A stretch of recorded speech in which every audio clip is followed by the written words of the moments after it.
Brian Moynihan, the CEO of Bank of America, recently sat down with one of my colleagues to talk about technology, globalization, and shifts in consumer expectation. Given B of A's embrace of digital offerings, I half expected him to extol the virtues of voice recognition technology, digital authentication, and the bank's investment in payment solutions.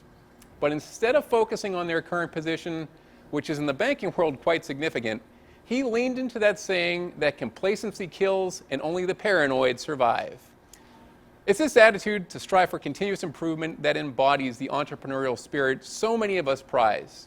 It also perfectly frames today's episode of Looking Ahead.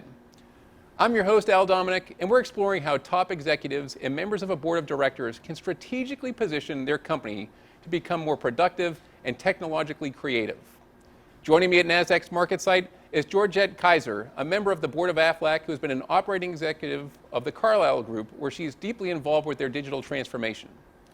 With her is Kristen Pross, the Chief Product Officer for NASDAQ Corporate Solutions, who has been working on some really fascinating initiatives that surface new information in relevant ways for senior decision makers.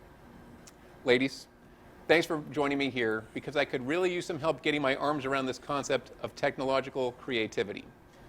For me, it naturally aligns with a business conversation about keeping pace with consumer shifts that continue to advance and change our business world.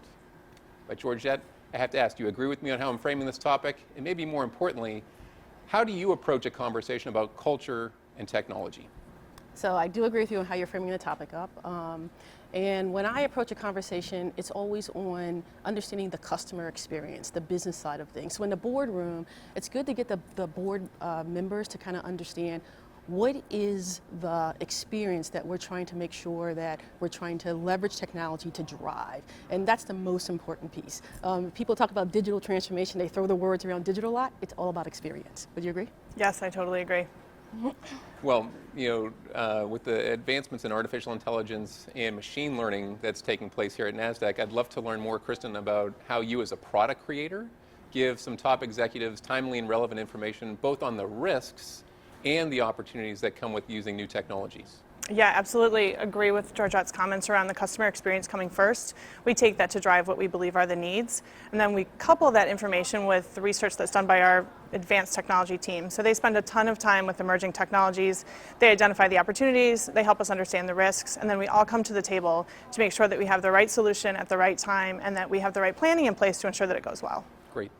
Well, so Georgette, you've seen technological innovation kind of from both sides of the table. You've been in the trenches as a technology strategist, and you've also served on the board of a pretty prominent company. So if I'm thinking about your board position, what and how do you think boards should maybe better understand the risks posed by technology today? So boards have always understood risk from the cyber perspective, but now they're trying to really bring other people onto the board who have technical strategy experience because of disruption that's happening across companies. It's very easy for a company to, in a year be wiped out because somebody comes along that has new technology that takes them to, another level. We look at places like Toys R Us, especially a lot of the brick and mortar stores that are popping up. They're fading out because of e-commerce and digitalization that's happening. So that's what boardrooms are talking about. Yeah. Well, do you think, Kristen, that it's easier for a company to get buy-in for technologies that might be more, about efficiency than those that are about product innovation? I think product innovation for NASDAQ always comes first. We look at our customers' needs as our number one priority. Efficiencies can come with that, and we're relentlessly focused on making things better all the time and looking at how technology can enable that, but also how improved processes can enable that. So I think the customer needs would always be our focus, and then if other things come from there, great. Sure. So Georgette, do you put a heavier weight on one or the other, efficiency or product innovation? It's a balance between the two of them. Carrying my old CIO hat, carrying my new operating exec hat and a board hat, that you're really trying to figure out how do you create value for the company, and that value comes in multiple ways. It could be the efficiency, it could be the innovation, lots of different perspectives. Sure. Well, keep your board hat on for a moment for me because I'm curious, how should boards be thinking about creating this culture of innovation? What are the questions maybe that they should be asking of each other and then by extension of the management team? So it's interesting, I found that the boards I've gone on recently, what they were looking for was someone with technical experience, someone with strategic knowledge around technology, and they want it because they know that's the leverage to drive the companies going forward. It's happening across the world right now.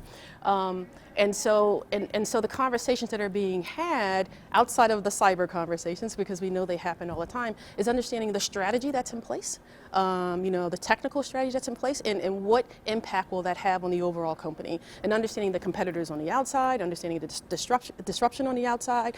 All of that is playing in the boardroom now. Sure. And then in terms of how the board goes to the executive team and asks for an honest assessment, any tips or solutions that you've found have worked? So it's really good. So I've been on both sides where I've had to present to the board and had to sit and listen. So it's good that the CIO is actually at the table when coming to board meetings now. I mean, they are key, to what's happening, across companies, because technology, is just so important to everything.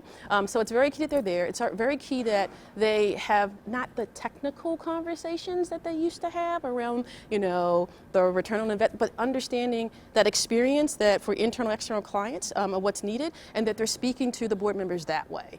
Because board members don't know what they don't know, so they're there to kind of educate them, for them to ask the right, appropriate questions on how to mitigate risk, how to ensure that the firms are leveraging technology appropriately, and that there's a strategy in place going forward. Yeah.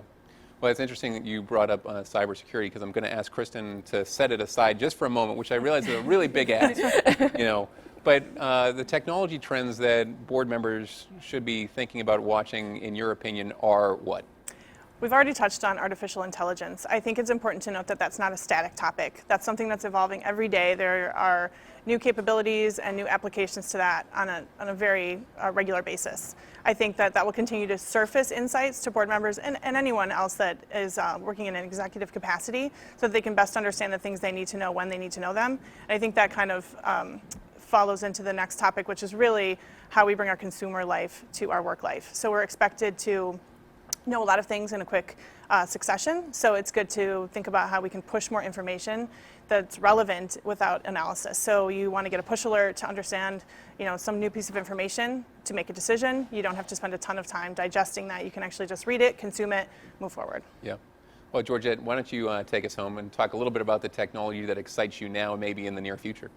So what really excites me now is around machine learning. And I have to take it back a little bit and take it to just data and analytics purely, because you have to get that right first with your process before you can actually get machine learning. But the ability to have a machine and the human mind to continue to learn, to make things better, that's really exciting going forward.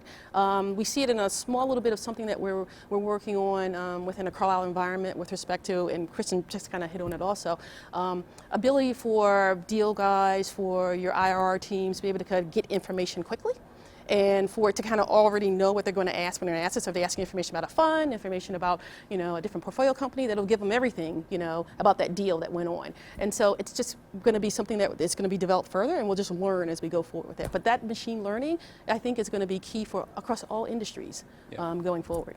Well, ladies, you've both given us a lot to think about. I want to thank you for sharing your time and insight with us, and really for looking ahead for all these great technological issues. I'm Al Dominic. Thanks for watching this episode.